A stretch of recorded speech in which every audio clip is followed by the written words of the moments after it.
Hello, everybody. We're going to be talking about this is another one of those videos that I decided I'm going to put in my other channel. And we're going to be talking about a little convo, and I should have shaved, but here we are.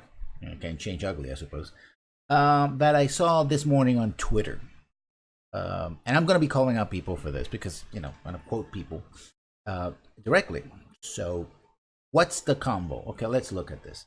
I woke up this morning and then this message appeared because I do follow. This is from Bob Chipman, also known as the Movie Bob, and I follow him out of just sheer morbid curiosity.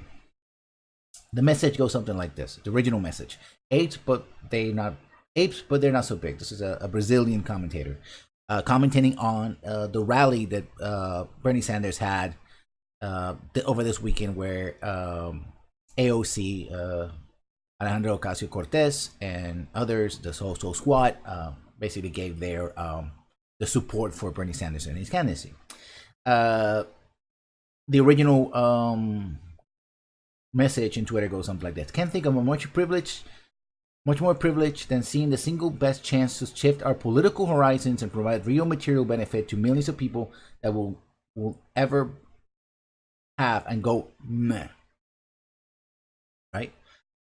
So this is clearly a message in support of Bernie Sanders, right?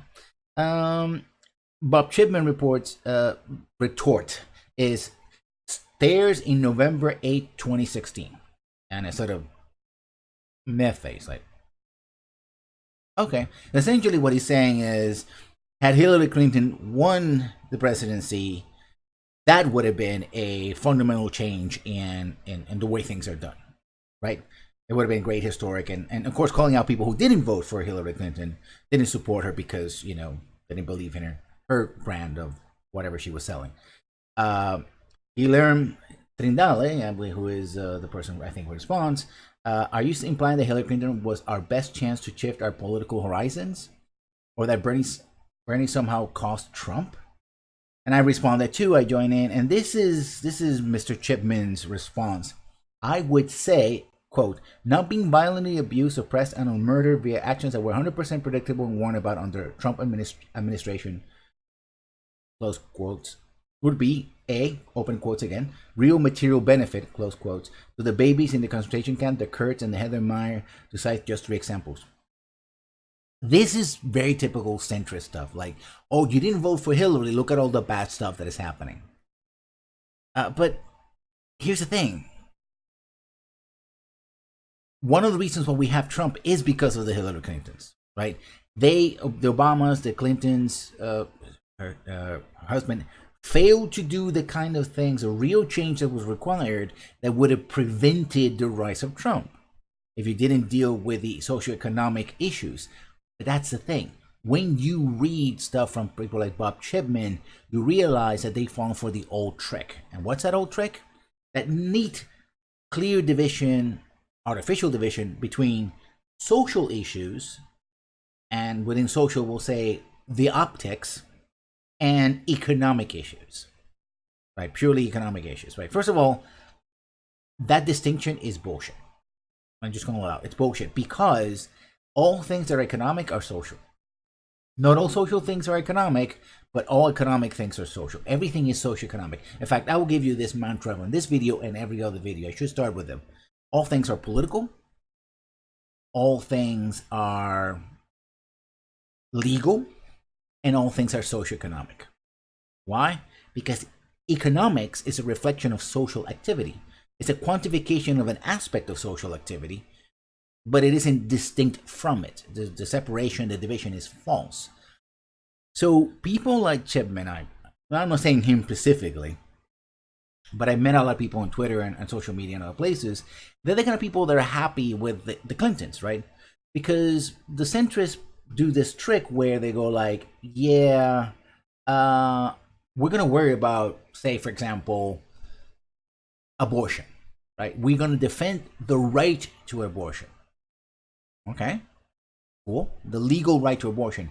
But we're not really going to expand access to abortion and other women's related health care issues. or we're going to simply expand healthcare with a strong emphasis on obstetrician and gynecological, you know, care, prenatal and postnatal care for women and children. Right? We're not going to move forward because that is economic. That would mean that, for example, big pharma and the other, big healthcare sectors will lose money or become outdated. In an era of Medicare for all, there's no need for that. We can't do that because that's economic. That means perhaps paying a little more taxes, especially people who are wealthy and are rich. They'll have to pay more. We can't have that. But the legality of, it looks bad to live in a country where abortion is illegal because of the imagery that comes with it.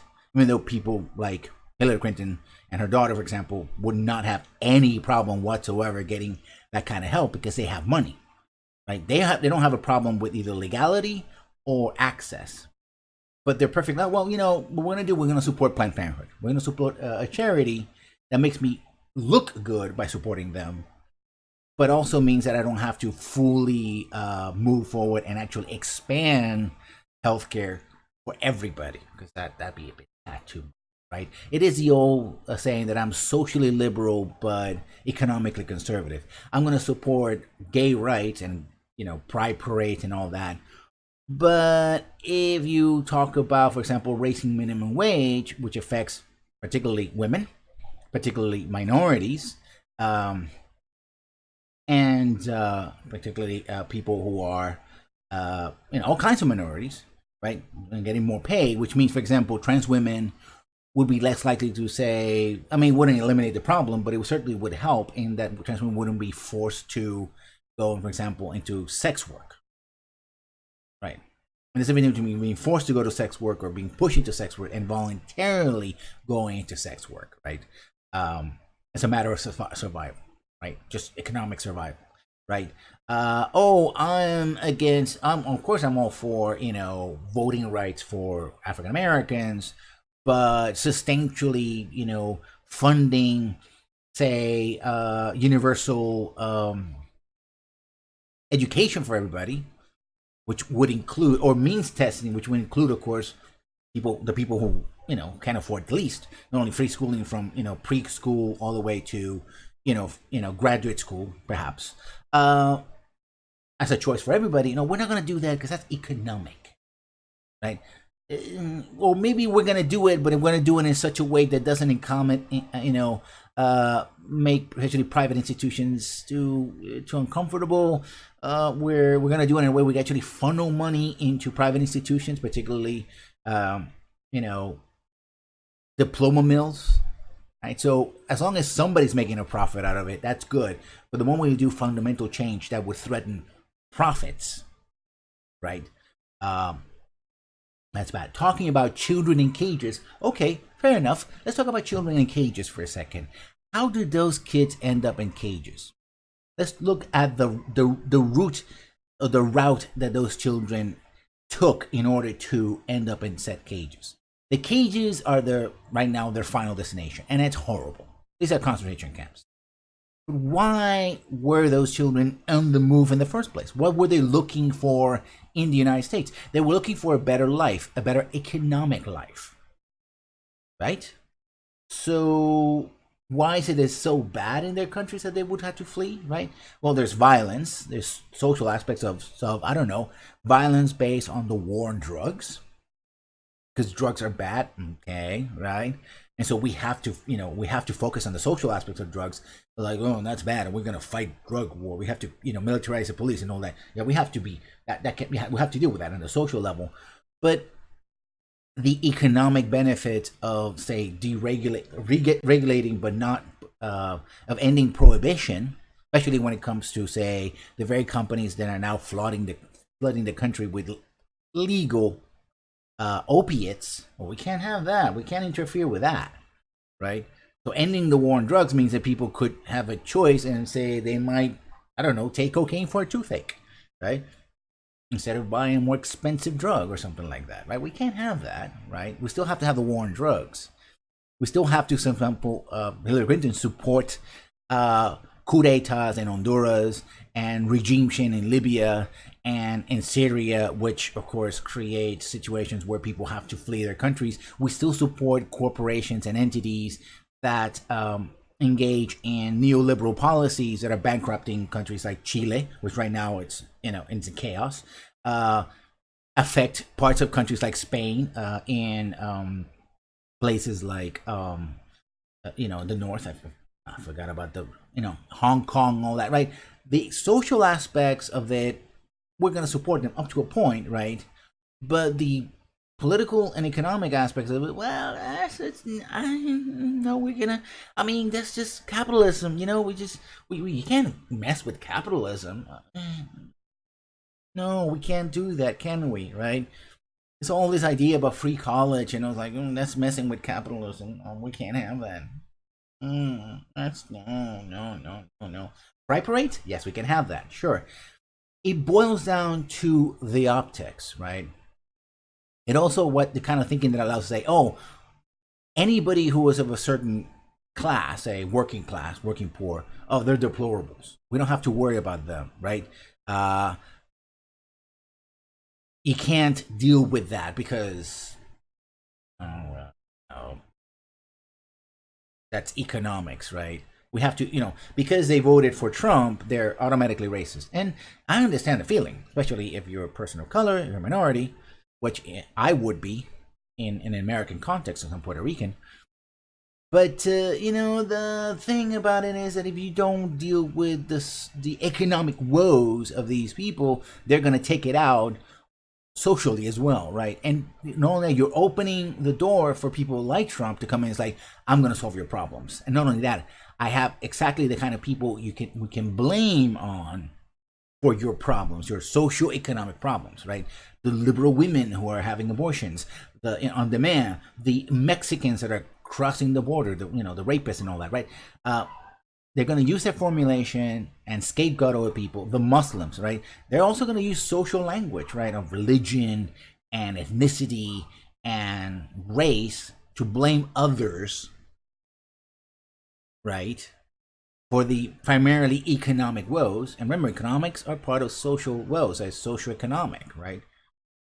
So essentially, the center is buying into, they have their own flavor of, but they're buying into the socioeconomic divide and exploiting it for their own sense. We don't have to make radical change as long as we make superficial change. As long as we look good, as long as the optics are okay, that's fine. But the moment that changes, oh no, we can't have that, right? So you end up with combos like this. You have, people saying, for example, somebody else who answered this, who came into the convo, who said, let me see. Another statement from the convo is, there's a pretty straight line between, I'm quoting the convo on Twitter, pretty straight line between not addressing growing inequality, corporate power, and alienation from the political process, and mass unrest that can be channeled either way, right? Your yellow vest movements. Nobody's dealing with it in France. Guess who's going to take over? The right. Because the right is perfect, especially the far right, perfectly willing to use the right language to exploit these things. It doesn't mean that the concerns are not real. Because that's another thing about the socioeconomic divide. It allows people to sort of blind themselves, right? Go like this. Oh, social. I don't see anything economic here. Oh, so there must be no problem, right? Problem, for example, where you look forward and not backwards, where you dump billions, trillions of dollars to save the banks and then extract it from the people in the form of frozen wages or lowered wages, or taxation schemes that are particularly target working class people, right? Like a sales tax as opposed to an increase in income tax. Increase in income tax is punishing the rich for making money. But a sales tax, the people that affects the people the most at the bottom, they're the ones who pay the most, right? Because the person who has a lot of money will still pay this, basically kind of afford as much toothpaste and toilet paper and whatever. But the person who is in the lower rung will have to pay that pay tax at the cash register, right? It's like, well, do I pay for the toilet paper today and maybe stretch the toothpaste a little bit more, or maybe a day where I don't use a shampoo. Maybe I'm washing my head once a week as opposed to twice a week, right? Those kind of decisions are rich people are not affected, but those are the kind of decisions that you have to make when you raise a sales tax, because it's a regressive taxing. But again, social economic. I don't see the but hey, that person said the N word. You shouldn't say the N word, of course, right?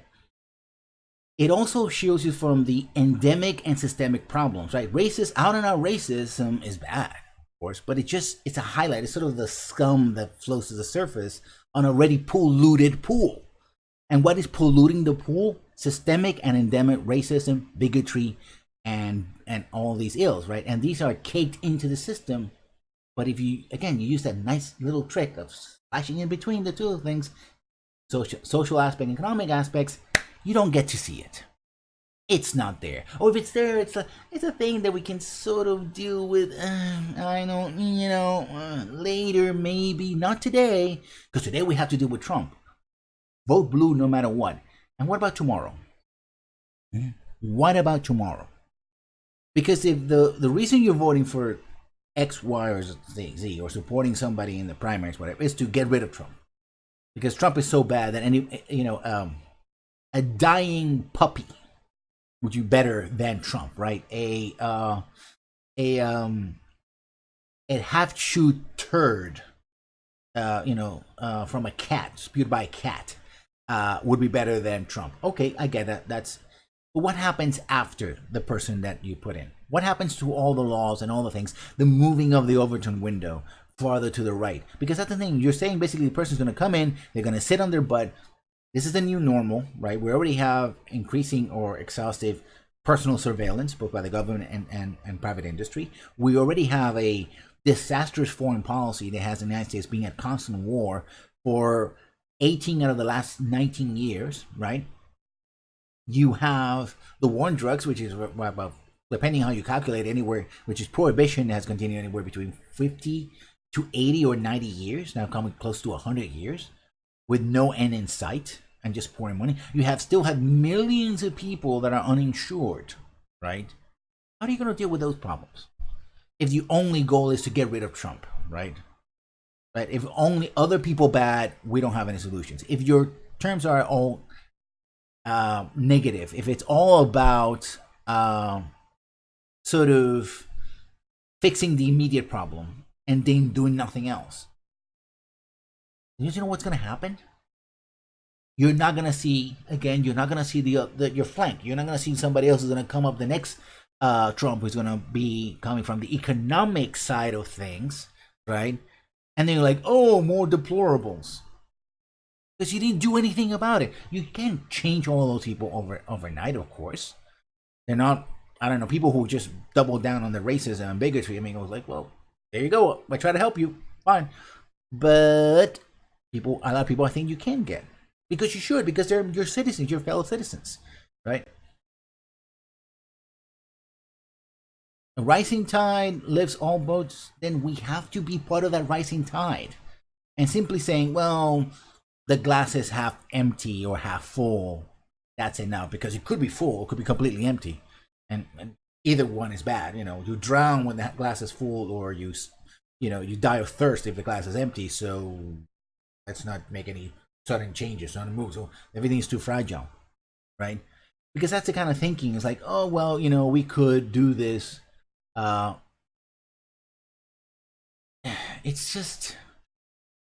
It's frustrating. It's frustrating. We can't do it. We shouldn't do it. Let's not do it today. Tomorrow, maybe. So all the things I've been saying right now. I think I just got a letter from Birmingham. Let me see. Just from Birmingham prison, of all places. I think I got one. It's dated in the 1950s, I think.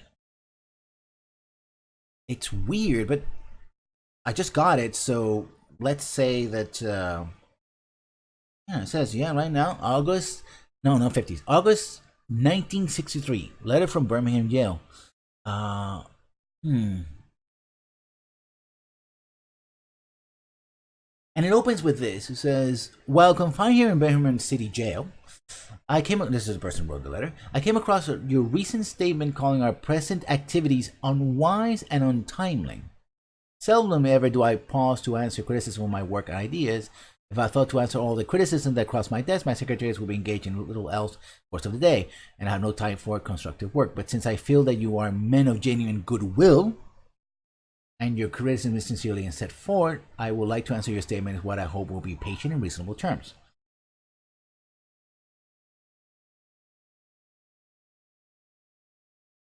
Uh,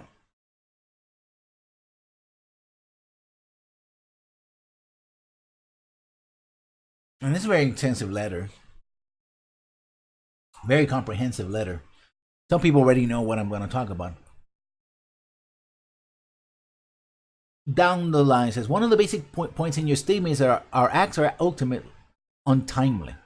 Some have asked, why don't you give the new administration time to act? The only answer I can give you in inquiry is that the new administration must be prodded about as much as outgoing one before it acts. We will be sadly mistaken if we feel the election of Mr. Boutwell will bring millennium to Birmingham. While Mr. Boutwell is much more articulate and gentle than Mr. Connor, they're both segregationists dedicated to the task of maintaining the status quo. I hope I see Mr. Boutwell is that he will be reasonable enough to see the futility of massive resistance to desegregation. But I want to see this without pressure from devotees of civil rights. My friends, I must say that you that have not made a single man in civil rights without determined legal and non-violent pressure. History is the long and tragic story of the fact that privileged groups, all sounds very familiar, seldom give up their privileges voluntarily. Individuals may see their moral light and voluntarily give up their just posture, but as Reinhold Niebuhr was reminded us, groups are more important than individuals."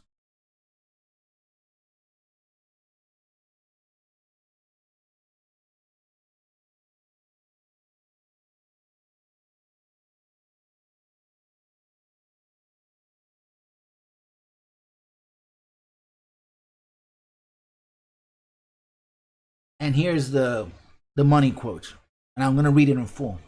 "I must make two honest confessions to you, my Christian and Jewish brothers. First, I must confess that over the last few years I have been gravely disappointed with the white moderate.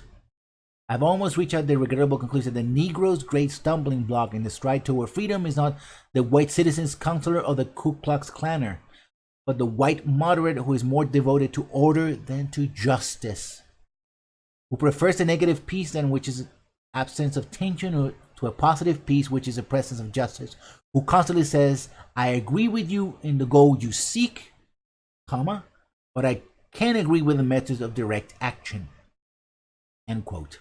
Who paternalistically feels that he can set the timetable for another man's freedom, who lives by the myth of time, who constantly advises the Negro to wait until a more convenient season, again quoted. Shallow understanding from people of goodwill is more frustrating than absolute misunderstanding from people of ill will. Lukewarm acceptance is much more bewildering than outright rejection. Most of you probably know what I'm reading from. If the place and the date doesn't yell it for you, the letter is by Martin Luther King Jr. As an answer to religious criticism from moderate Christians about what he was doing in direct action. This was in 1963. Do little is to do nothing. We cannot simply remove a cancer without curing it. It's going to come back. Look around the world. Look at Chile. Look at Catalonia, which was what I was said before. Look at what's happening in Brazil. Look what's happening in Hong Kong. In many ways, Hong Kong, in many ways, is China, isn't it? One could argue it's the opposite, but not really. And in many places, especially in the West, with Brexit, it's a reaction to neoliberalism. Economic actions that have led to, in some cases, for example, in Britain, the death of thousands, right? Because it's better to pay the bankers than to pay back the taxpayer. Like I said before, all things are political, all things are legal, and all things are socio-economic. If you don't believe me, Reverend King has you covered. Thank you for listening to this. I know it's impromptu videos. I'm going to probably make more of them as I go. Hope you have a good day and hash it out in the comments section. So go ahead and have a nice day.